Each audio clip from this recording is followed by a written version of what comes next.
আকাশবাণী খবর পড়ছি সুদীপ বসু। এখনকার বিশেষ বিশেষ খবর হল, জম্মু কাশ্মীরের একাধিক স্থান লক্ষ্য করে পাকিস্তানের ক্ষেপণাস্ত্র হানা ব্যর্থ করে দিয়েছে ভারত। সীমান্ত পার থেকে লাগাতার উস্কানির মধ্যে বিদেশমন্ত্রী ডক্টর এস জয়শঙ্কর মার্কিন বিদেশ সচিব মার্কো রুবিওর সঙ্গে টেলিফোনে কথা বলেছেন। ইতালির উপপ্রধানমন্ত্রী এবং ইউরোপীয় কমিশনের আধিকারিকের সঙ্গে টেলিফোন বার্তায় উত্তেজনা বৃদ্ধির যে কোনো প্রয়াসের উপযুক্ত জবাব দেওয়ার কথা জানিয়েছেন বিদেশমন্ত্রী। উদ্ভূত পরিস্থিতির প্রেক্ষিতে সমস্ত স্তরের কর্মী ও আধিকারিকদের ছুটি বাতিল করেছে কয়েকটি রাজ্য। মার্কিন রাষ্ট্রপতি ডোনাল্ড ট্রাম্প ব্রিটেনের সঙ্গে একটি উল্লেখযোগ্য বাণিজ্য চুক্তি ঘোষণা করেছেন।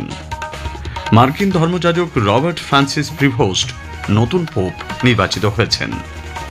আসছে বিস্তারিত খবরে। জম্মু কাশ্মীরের সাতোয়ারি, সাম্বা, আরিসপুরা ও আর্নিয়া সেক্টর লক্ষ্য করে পাকিস্তানের ক্ষেপণাস্ত্র হানা ব্যর্থ করে দিয়েছে ভারত। গত রাতে 8টি ক্ষেপণাস্ত্র ছোঁড়ে পাক বাহিনী। প্রতিরক্ষা বাহিনীর পক্ষ থেকে জানানো হয়েছে, সবকটি ক্ষেপণাস্ত্রই ভারত নিষ্ক্রিয় করে দিয়েছে। জম্মুর এই হামলা ইসরায়েল হামাসের আক্রমণের ধাঁচে চালানো হয় বলে সূত্রের খবর। পাকিস্তানি গুপ্তচর সংস্থা আইএসআই এবং হামাস গত মাসে পাক অধিকৃত কাশ্মীরে এক বৈঠকে মিলিত হয় বলেও ওই সূত্রে জানানো হয়েছে। আকাশবাণী সংবাদদাতা জানাচ্ছেন, জম্মু, পাঠানকোট ও উধমপুরে আন্তর্জাতিক সীমান্তবর্তী সামরিক ঘাঁটিগুলি লক্ষ্য করে পাকিস্তান ক্ষেপণাস্ত্র ও ড্রোন নিক্ষেপ করে, তবে ভারতীয় সশস্ত্র বাহিনী তা প্রতিহত করেছে। কোনো ক্ষয়ক্ষতি বা হতাহতের খবর নেই। প্রতিরক্ষা বাহিনীর পক্ষ থেকে জানা গেছে, পশ্চিমাঞ্চলের বেশ কিছু জায়গায় আকাশে ড্রোন উড়তে দেখা যায়। সেগুলি হামলার উদ্দেশ্যে ব্যবহার করা হয়েছিল বলে জানা গেছে। তবে ভারতের পক্ষ থেকে ক্রমাগত নজরদারির ফলে সেই উদ্দেশ্য সফল হয়নি। এর মধ্যে জম্মু কাশ্মীরের সাম্বা জেলায় আন্তর্জাতিক সীমান্ত এলাকায় বিএসএফ গতরাতে অনুপ্রবেশের চেষ্টা ব্যর্থ করে দিয়েছে। বিস্তারিত খবর অবশ্য এখনো পাওয়া যায়নি। পেহেলগাঁওতে জঙ্গি হামলায় প্রকৃত অর্থে উত্তেজনার সূত্রপাত ঘটিয়েছে, যার শুধুমাত্র উচিত প্রত্যুত্তর দেওয়া হয়েছে। নতুন দিল্লিতে গত সন্ধ্যায় এক সাংবাদিক বৈঠকে বিদেশ সচিব বিক্রম মিস্ত্রি বলেন, কোনোভাবেই উত্তেজনা বাড়ানো ভারতের অভিপ্রায় নয়। সেজন্যই পাকিস্তানি জঙ্গি পরিকাঠামো লক্ষ্য করে আক্রমণ চালানো হয়। Our response was targeted and measured. It is not our intention to escalate the situation. However, if there are military attacks on us, there should be no doubt. I think Pakistan's reputation as the epicenter of global terrorism is rooted in a number of instances where concrete evidence is available, not just to India, but to governments and authorities and agencies around the world. বিদেশ সচিব বলেন, বিশ্বের বিভিন্ন জায়গায় সন্ত্রাসবাদী হামলায় জড়িত থাকার ফলে আন্তর্জাতিক সন্ত্রাসবাদের কেন্দ্র হিসেবে পাকিস্তানের পরিচয় তৈরি হয়েছে। পাকিস্তানের পক্ষ থেকে যে কোনো রকম পদক্ষেপই উত্তেজনা বাড়াতেই নেওয়া হচ্ছে। সে ধরনেরই গতকাল কিছু ঘটনা ঘটেছে, যার জবাব দিয়েছে ভারতীয় সেনা। আগামী দিনেও ভারত এভাবেই সক্রিয় থাকবে বলে তিনি জানান। গত কয়েকদিনে প্রতিবেশী রাষ্ট্রটির প্রতিরক্ষা মন্ত্রী এবং প্রাক্তন বিদেশমন্ত্রী স্বীকার করে নিয়েছেন এই ধরনের জঙ্গি সংগঠনগুলির সঙ্গে জড়িত থাকার কথা। অপারেশন সিন্দুরে নিহত জঙ্গিদের রাষ্ট্রীয় মর্যাদায় শেষকৃত্যের ছবিও বিদেশ সচিব তুলে ধরেন।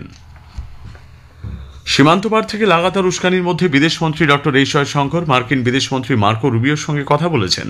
তিনি সীমান্তের ওপার থেকে সন্ত্রাসবাদের বিরুদ্ধে ভারতের নিখুঁত ও সংযত পদক্ষেপের ওপর জোর দেন।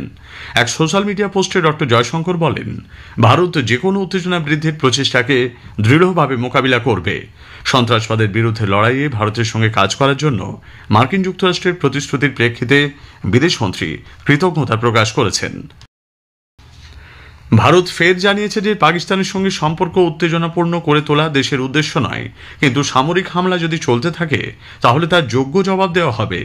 নতুন দিল্লিতে ইরানের বিদেশমন্ত্রী ডক্টর সৈয়দ আব্বাস আরাঘচির সঙ্গে দুদেশের 20তম যৌথ কমিশনের বৈঠকে যুগ্মভাবে সভাপতিত্ব করে গতকাল বিদেশমন্ত্রী ডক্টর জয়শঙ্কর বলেন, পেহেলগাঁও হামলা ভারতকে সীমান্ত পেরিয়ে জঙ্গি কার্যকলাপের প্রত্যুত্তর দিতে বাধ্য করেছে। Our response was targeted and measured. It is not our intention to escalate the situation.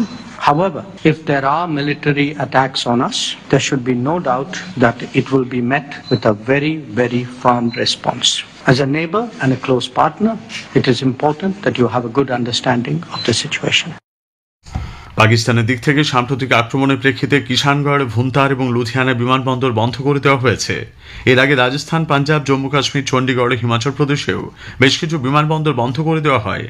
অসামরিক উড়ান চলাচল মন্ত্রক দেশ জুড়ে সমস্ত বিমানবন্দর বন্ধ করে দেওয়া হয়েছে বলে সংবাদ মাধ্যমে প্রকাশিত খবর ভিত্তিহীন বলে খারিজ করে দিয়েছে।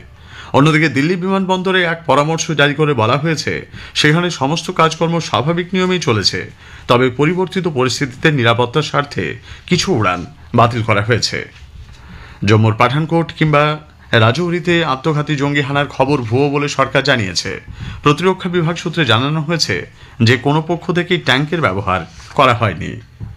ভারতের প্রত্যাঘাতের পরই পাকিস্তান ভয় পেয়ে ডিজিটাল জগতে ভুয়ো খবর এবং বিভ্রান্তিকর তথ্য ছড়াতে শুরু করেছে।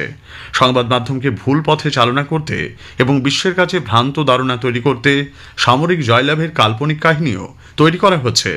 ভারতের এয়ার ডিফেন্স সিস্টেম লক্ষ্য করে ক্ষেপণাস্ত্র হামলা চালানোর যে ছবি শেয়ার করা হয়েছে তা 2023-এর মস্কোতে সেনাঘাঁটিতে হামলার ছবি। ইন্দোনেশিয়ার একটি ভিডিওই সাম্প্রতিক হামলার ছবি বলে প্রচার করছে পাকিস্তান। দেশের এই জরুরি সময়ে যে কোনো রকম তথ্য ও পোস্ট যাচাই করে নেওয়ার অনুরোধ জানানো হচ্ছে। কোনো রকম বিভ্রান্তিকর পোস্ট দেখলে তা পিআইবি ফ্যাক্ট চেকে রিপোর্ট করতে বলা হয়েছে। এছাড়াও এ ধরনের কোনো কন্টেন্ট 8799711259 নম্বরে হোয়াটসঅ্যাপ করে বা সোশ্যাল মিডিয়াতে মেল করার আবেদন জানানো হয়েছে। দিল্লি সরকার পরবর্তী বিজ্ঞপ্তি না দেওয়া পর্যন্ত সমস্ত স্তরের কর্মী ও আধিকারিকদের ছুটি বাতিল করেছে। সরকারি এক নির্দেশিকায় বলা হয়েছে বর্তমান পরিস্থিতির প্রেক্ষিতেই এই সিদ্ধান্ত। পশ্চিমবঙ্গ সাম্প্রতিক পরিস্থিতিতে সরকারি কর্মীদের ছুটি বাতিল হয়েছে।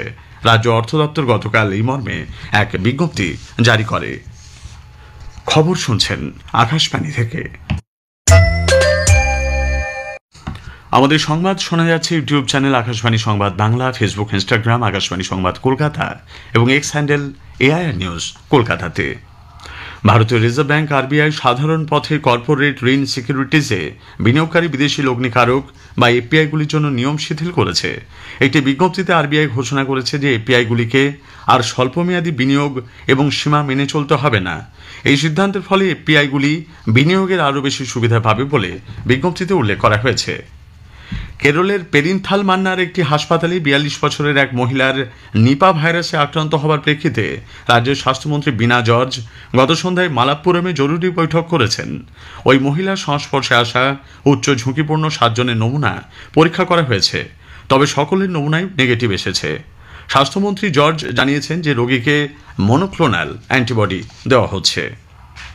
মার্কিন রাষ্ট্রপতি ডোনাল্ড ট্রাম্প ব্রিটেনের সঙ্গে একটি উল্লেখযোগ্য বাণিজ্য চুক্তির ঘোষণা করেছেন। তিনি এটিকে অনেকগুলির মধ্যে প্রথম বলেও অভিহিত করেন। এই চুক্তিতে নির্বাচিত কিছু ব্রিটিশ গাড়ির ওপর আমদানি কর হ্রাস এবং ইস্পাত ও অ্যালুমিনিয়ামের শুল্কমুক্ত আমদানির মতো বিষয়গুলি রয়েছে। তবে ব্রিটেনের বেশিরভাগ পণ্যের ওপর আমেরিকা 10% শুল্ক বহাল রেখেছে। মার্কিন ধর্মযাজক রবার্ট ফ্রান্সিস প্রিভোস্ট ক্যাথলিক চার্চের ইতিহাসে প্রথম আমেরিকান পন্টিফ হিসেবে নতুন পোপ নির্বাচিত হয়েছেন। তিনি পোপ লিও চতুর্দশ নাম গ্রহণ করবেন। শিকাগোতে জন্মগ্রহণ করা 69 বছরের প্রিভোস্ট অগাস্টিয়ান ধর্মসংঘের সদস্য হিসেবে পেরুতে মানুষের সেবায় নিয়োজিত থেকেছেন।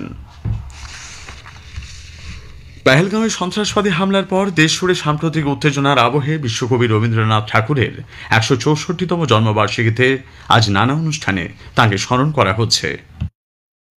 পশ্চিমবঙ্গ সরকারের উদ্যোগে মূল অনুষ্ঠানটি হচ্ছে বিকেলে কলকাতার রবীন্দ্র সদন লাগোয়া ক্যাথিড্রাল রোডে। সেখানে উপস্থিত থাকবেন মুখ্যমন্ত্রী মমতা ব্যানার্জি। তাইপে ওপেন ব্যাডমিন্টনে ভারতের আয়ুষ শেট্টি এবং উন্নতি হুডা পুরুষ ও মহিলাদের সিঙ্গলস বিভাগের কোয়ার্টার ফাইনালে উঠেছেন। আয়ুষ শেট্টি ভারতের কিদাম্বি শ্রীকান্তকে দ্বিতীয় রাউন্ডে পরাজিত করেন।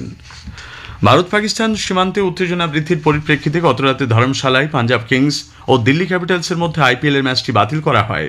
পাঞ্জাব কিংস 10 ওভার 1 বলে 1 উইকেটে 122 রান করার পর মাঠের আলো নিভিয়ে দেওয়া হয়।